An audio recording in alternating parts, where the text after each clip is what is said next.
No último vídeo, nós vimos como foi todo o processo que deu início à Primeira Guerra do Congo. E hoje a gente vai falar justamente sobre como essa história continua. Então deixa aí a sua clicada e curtir, se inscreva e vamos lá saber qual o desfecho de toda essa história.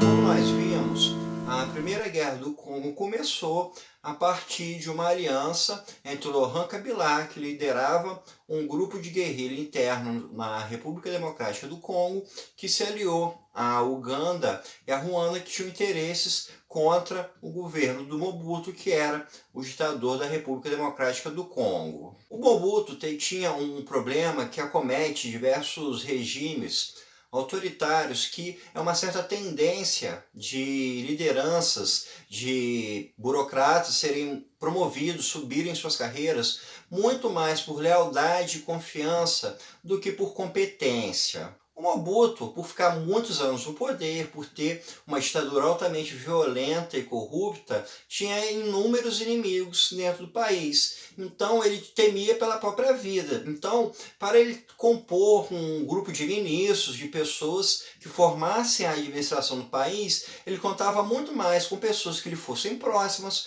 com pessoas que lhe tivessem fidelidade, do que com pessoas que tivessem competência. Boa parte do alto escalão do seu governo era composto por pessoas que vieram da vila onde ele nasceu. E esse grau de desestruturação afetava as próprias Forças Armadas. Então, essa união entre o Kabila com Ruanda e Uganda não encontrou muita resistência interna, porque as Forças Armadas do Congo eram bem frágeis. Foi questão de apenas meses para que elas conseguissem chegar a Kinshasa, que é a capital do país, e dessa forma tirar Mobutu do poder.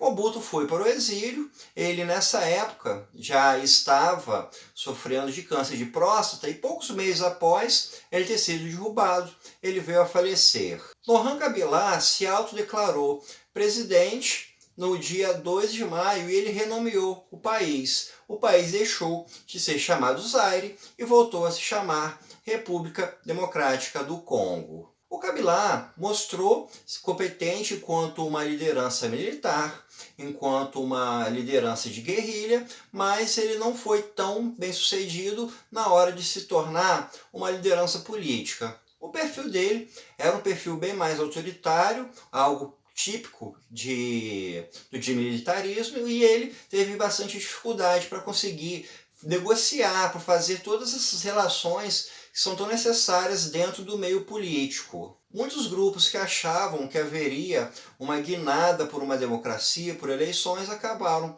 se tornando um tanto quanto desapontados, porque o Kabila acabou centralizando o poder nas suas mãos e aos poucos isso foi desagradando diversos setores dentro do país. Ruanda e Uganda tinham suas tropas dentro da República Democrática do Congo. Ruanda aproveitou essa aliança para conseguir perseguir aqueles inimigos, aquelas pessoas que fizeram parte do massacre, do genocídio de Ruanda e que estavam dentro do território do Congo. Ao longo do tempo, Kabila começou a constituir o seu governo. Ele pegou um país plenamente destruído após essas 3 décadas de corrupção nas mãos do Mobutu, e ele foi se estabilizando enquanto o presidente. Ele começou a criar o seu próprio grupo, a sua própria estrutura de governo, e com isso ele passou a se tornar menos dependente das tropas externas que estavam no país.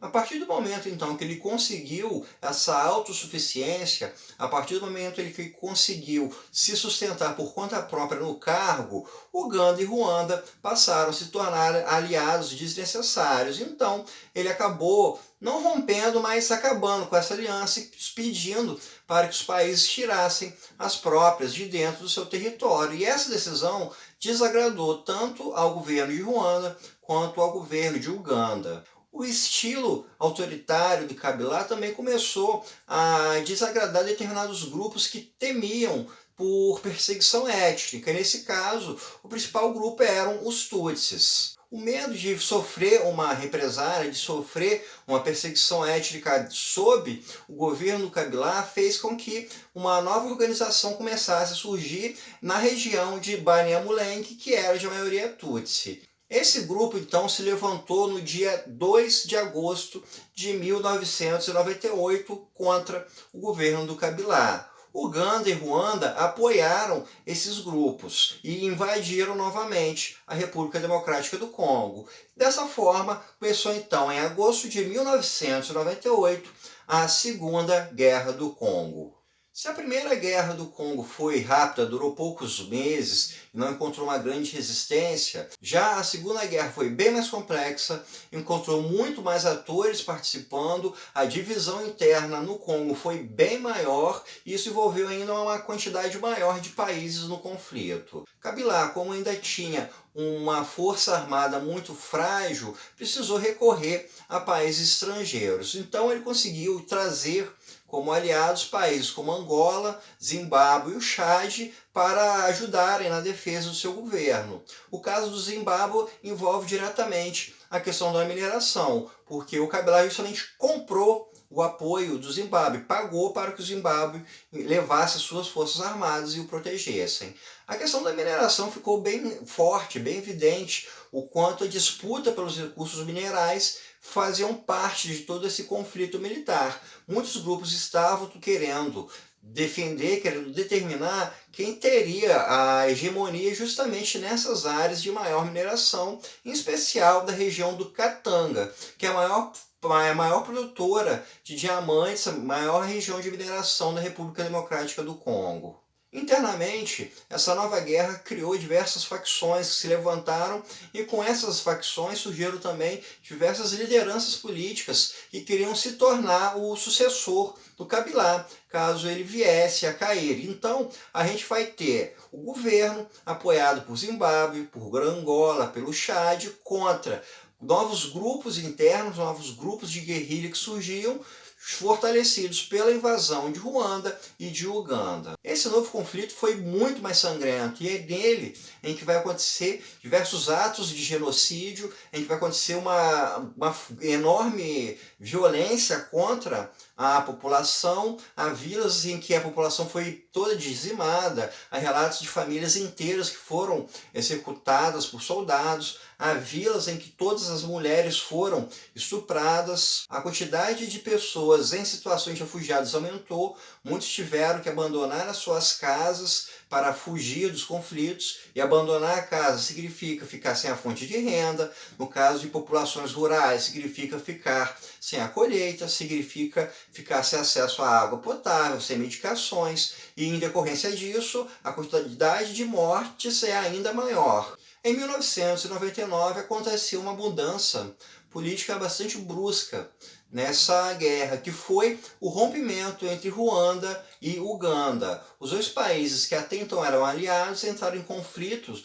dentro do território da República Democrática do Congo. Então, Ruanda e Uganda entraram em guerra em um território estrangeiro e o conflito existente entre eles dentro do Congo foi um dos momentos mais violentos de toda a guerra. O princípio da mudança, do que levaria ao desfecho dessa guerra, começou em janeiro de 2001, quando Laurent Kabila foi assassinado por um dos seus guarda-costas.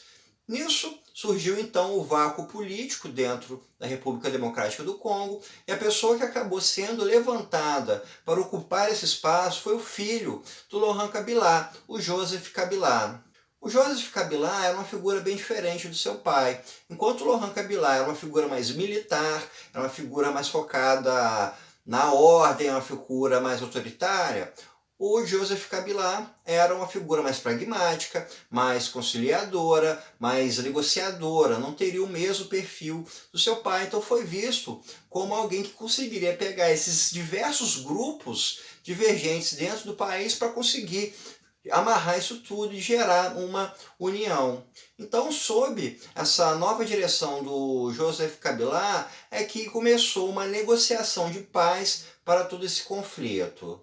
Foi apenas no ano de 2003 em que se encerrou toda a beligerância dentro do país.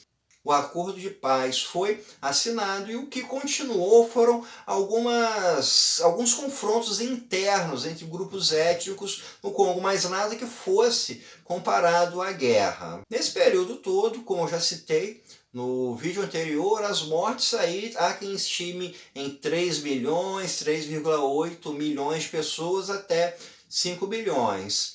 Além da quantidade de vidas perdidas, a gente tem todo um prejuízo econômico, toda uma perda material. O Joseph Kabila assumiu como presidente, pegando o seu país destruído tanto pelos anos em que o Mobutu ficou no poder, tanto agora pela destruição causada pela guerra. Ele ficou no poder de 2003, quando ele foi formalmente nomeado presidente. Anteriormente a isso, era uma espécie de governo de transição para tentar se chegar a um acordo de paz e ficou no poder até o ano de 2019. Ele foi sendo reeleito sequentemente. O Museveni e o Paul Kagame, que são respectivamente os presidentes de Uganda e Ruanda, permanecem até os dias de hoje nos seus cargos. Esse foi um conflito que envolveu diversos fatores diferentes, desde a hegemonia sobre a área de mineração dentro da República Democrática do Congo, desde questões étnicas, história, desde todo o legado, toda a sequência da África após o fim do colonialismo. Foi uma das guerras mais violentas do século XX, dessa virada do século XX, para o século XXI e que infelizmente é muito pouco falada, apesar de todo o impacto, tanto em vidas humanas perdidas, tanto em questões políticas quanto em questões econômicas. Então, pessoal, isso é tudo por hoje. Espero que vocês tenham gostado e até o nosso próximo encontro.